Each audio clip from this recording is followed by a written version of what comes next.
Metazu teased us a while ago with the picture of corn, but I finally think I might have figured out what it means.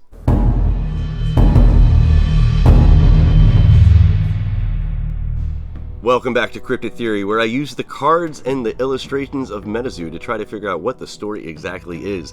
My name is Turmentic, and today we're going to cover some really cool stuff. The first thing I want to talk about, though, is Aquilapopa. Now, originally when I saw this, I thought it was Aquilapopa. If you don't remember, that is a bird god of the Pueblo people. The rainbow-colored feathers is what actually made me think that that's what it was. But then Metazu went ahead and actually teased the next of the booster box arts, and it immediately made me rethink everything that I thought I knew. See, the booster box artwork doesn't look like it's Pueblo, and I really thought that the next one we would see would be Pueblo, so I started looking a little bit more, and I realized that the artwork on the box reminds me more of the Lenape tribe and the Cherokee than anything else. So it is my belief that that is actually Rainbow Crow. Now, Rainbow Crow is a really interesting story. Apparently, it was a very dark and cold winter, and the animals of the world needed something to keep them warm. So Rainbow Crow went to the creator to ask if they could have some sort of gift that would keep them warm. The creator gave Rainbow Crow a stick with fire on it. As Rainbow Crow was flying from where the creator lived back to where the animals were, the soot from the flame and the flame itself scorched its beautiful rainbow feathers, turned them black to where only the tips of them were actually rainbow colored anymore. Rainbow Crow did return to the animals. It did actually give the fire to the animals, so it actually is very highly respected because of that. But the soot not only damaged its feathers, but also gave it the croaky voice that crows actually have today. Now, according to the Lenape Nanticoke Museum, this story of Rainbow Crow has nothing to do with the Lenape tribe. It is actually a retelling of the Cherokee story, First Fire, which, to be honest with you, after looking at the Cherokee story of First Fire, there aren't really that, there's some similarities, but not many, to be honest with you. The only known source for this to be a Lenape version of the story is from a writer by the name of Nancy Van Loans, where she wrote a book in 1989 where she attributed the story of Rainbow Crow to Chief Bill Whippoorwill Thompson. Now, I did look into Chief Bill, and he did seem like he was very accepting and receiving of Nancy's story of Rainbow Crow. But again, like I said, the museum says that it does not actually have any Lenape ties to Lenape history, even going as far as saying that the crow doesn't really even have any significance in the cultural history of the Lenape. Still saying that, though, I'm pretty confident that that is Rainbow Crow based off the description of the story and also of the artwork. Now, going back to the booster box actually looks like it can be inspired by Lenape, but it also has hints of Cherokee. Now, it was the woven aspect of the illustration that made me start thinking that it wasn't Pueblo, and the Lenape and the Cherokee both have that style of weave in a lot of their weaves, if you will, in some of their artwork and other stuff like that. I'm showing some pictures right now to give you an example. Another interesting thing too is that even though the Lenape and the Cherokee are two different tribes, in 1867 the Lenape made a deal with the US government and actually left Delaware to move to Oklahoma to become part of the Cherokee Nation.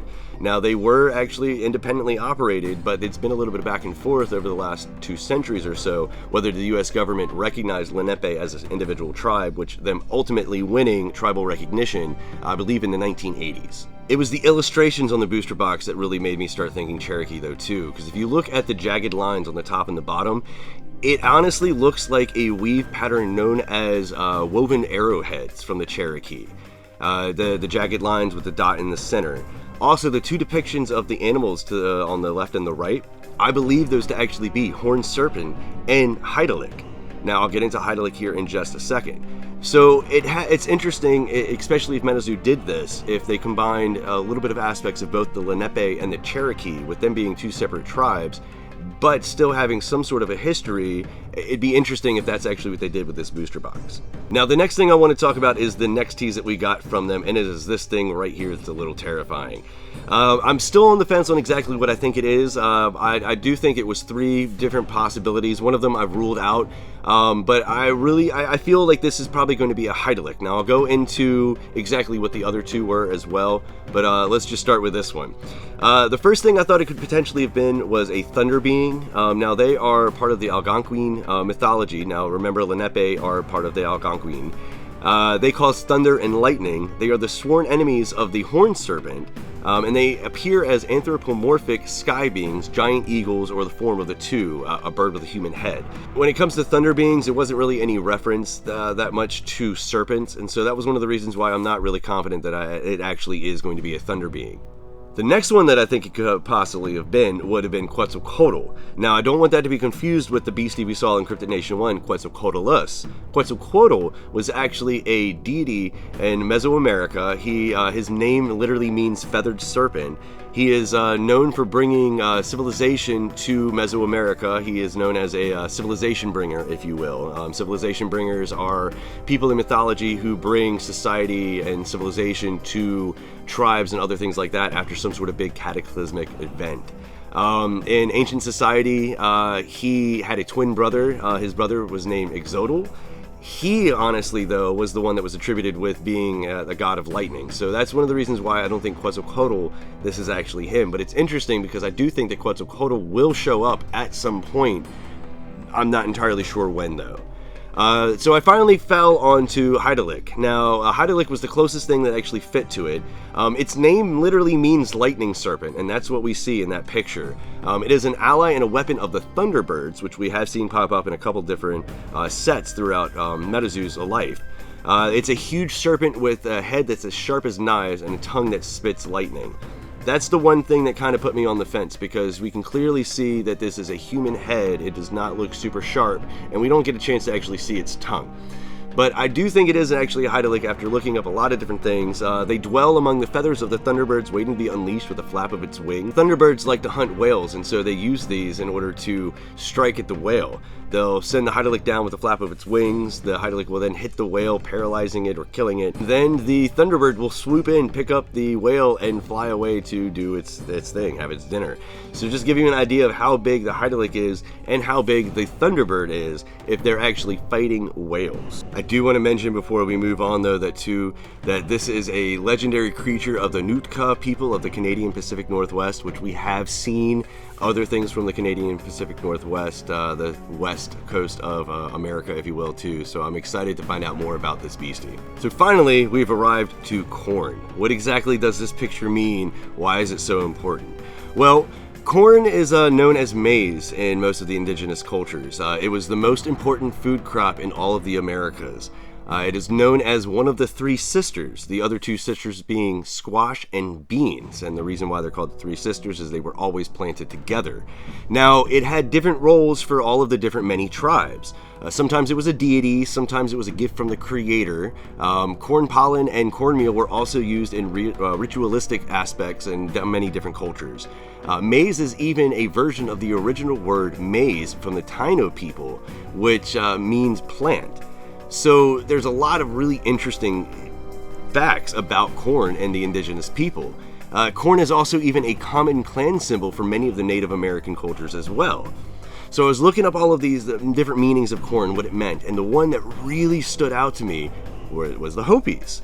Now, the Hopis actually have directional meanings for what the color of the corn is. If it's yellow, that means north. If it's red, it's south. If it's blue, it's west. If it's white, that means that it's east. When I realized this, something immediately clicked, because we just recently were introduced to the Cardinal Demon Kings from Hero Quest 2. And it's interesting that, once again, we're being shown, in essence, cardinal directions, north, south, east, and west. The only one missing, though, from this picture is white, which is east. Now, nothing really clicked until Mike, the other day in the last MetaZoo hour, stated that the last cryptid we see in Cryptid Nation is Chessie. Now, I've always assumed that they were going to leave from the west coast in order to get to Yokai Island. But if the last cryptid they see is Chessie, then that means that they're leaving through the Chesapeake Bay, most likely. So I started thinking, north, south, and west are depicted in this. East is the direction that Sam has to go. So what I'm getting at is that I think at some point Sam gets help from the tribes of the north, the south, and the west in order to learn a new technique, magic, contract a beastie, something, in order to go back east to finish whatever started in Seance. The other big thing I'd like to point out is that we don't know what the timeline is between when Seance ends and Native began, like in between the two sets. It's my belief that Sam and company actually used one of the pathways in order to get from wherever they were out east, somewhere out west, to escape whatever happened. Now remember, with the pathways, time works differently, so if they actually did travel for a couple days through the pathways, it could have been a couple weeks, almost maybe more, a month or two in the real world that actually time expired while they were inside the pathways. So that's something to keep in mind. We don't know what the state of Cryptid Nation is at the time that Native actually begins. Something else too I thought was interesting was that this picture by itself only shows corn. It is such a significant aspect of the three sisters. It's my belief that we're going to actually see a beans card and a squash card at some point. And it's interesting as well too, because those could actually be from north, south, and west tribes that, again, they could symbolize some sort of gift, some sort of talent, some sort of spell, ability, beastie that those tribes give Sam in order to actually, like I said, go back out east and defeat whatever it is that actually they weren't able to finish during Seance. So, to sum up this theory, what does it all mean?